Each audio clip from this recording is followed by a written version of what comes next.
557 দিনে 478 জনকে নিয়োগ দিয়ে রেকর্ড গড়েছেন রাজশাহী বিশ্ববিদ্যালয়ের সদ্য সাবেক উপাচার্য সালেহ হাসান নকিব। জুলাই চেতনাকে পুঁজি করে নিয়োগে জামায়াতিকরণের বিস্তর অভিযোগ তার বিরুদ্ধে। শ্বশুরকে নিয়োগ দেন এমেরিটাস অধ্যাপক পদে। মেধা তালিকায় দ্বিতীয় অবস্থানে থাকা প্রার্থীকে বাদ দিয়ে নিয়োগ দেন চতুর্থ স্থানে থাকাকে। আর প্রথম শ্রেণীর অফিসার পদে নিয়োগ পান এসএসসি পাস দুজন। জুলাই গণ অভ্যুত্থানটা হলো মেধা এবং কোটা। আমি মেধা সিরিয়ালে দ্বিতীয় নম্বরে ছিলাম, আমাকে সুপারসিড করে বাদ দিয়ে অন্য একজনকে নিয়োগ করা হলো।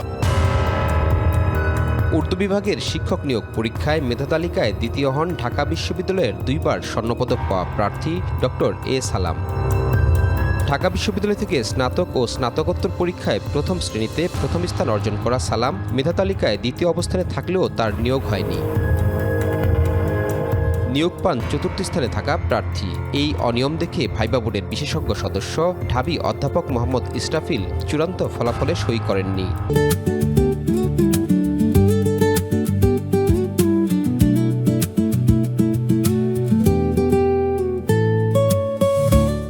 তারপরও গায়ের জোরে এই নিয়োগকে বৈধ করেন সদ্য সাবেক উপাচার্য সালেহ হাসান নকিব। যাদের নিয়োগ করা হয়েছে তারা মেধায়, গবেষণায় আমার ধারে কাছেও কেউ নেই।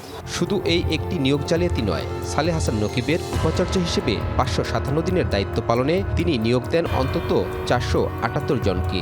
এর আগে কেউই এত অল্প সময়ে এতজনকে নিয়োগ দিতে পারেননি।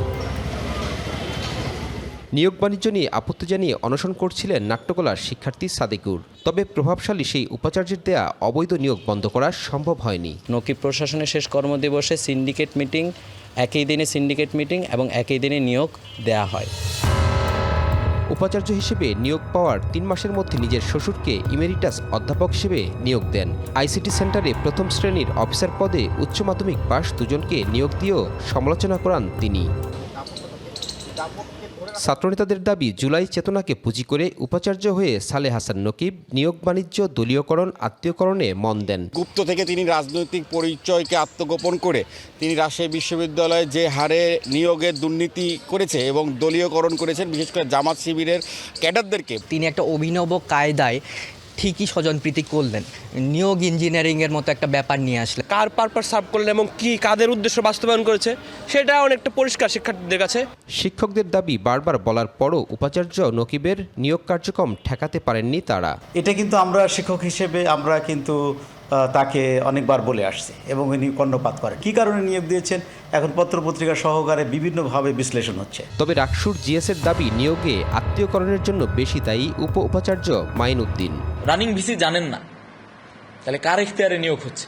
এবং আমি এটা নিয়ে সাবেক ভিসি স্যারের সাথেও আমি কথা বলছি যে স্যার এই নিয়োগগুলা কিভাবে হয়েছে। স্যার বললেন যে এই নিয়োগগুলোর ইখতিয়ার পুরোপুরি হচ্ছে প্রভিসি প্রশাসনের।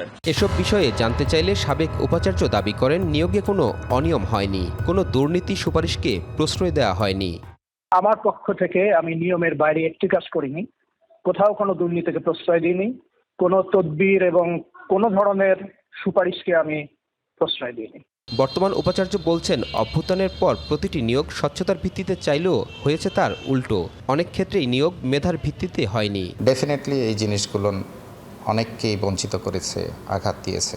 পূর্বের প্রশাসনের কৃতকর্ম যদি কোনো জায়গায় ব্যত্যয় অনিয়ম ঘটে থাকে তাহলে তার যথাযথ ব্যবস্থা নেবে। এসব নিয়োগ বাতিল করে স্বচ্ছতার ভিত্তিতে পুনরায় নিয়োগের দাবি বিশ্ববিদ্যালয়ের শিক্ষার্থীদের। Sourav Habib, DBC news, Rajshahi.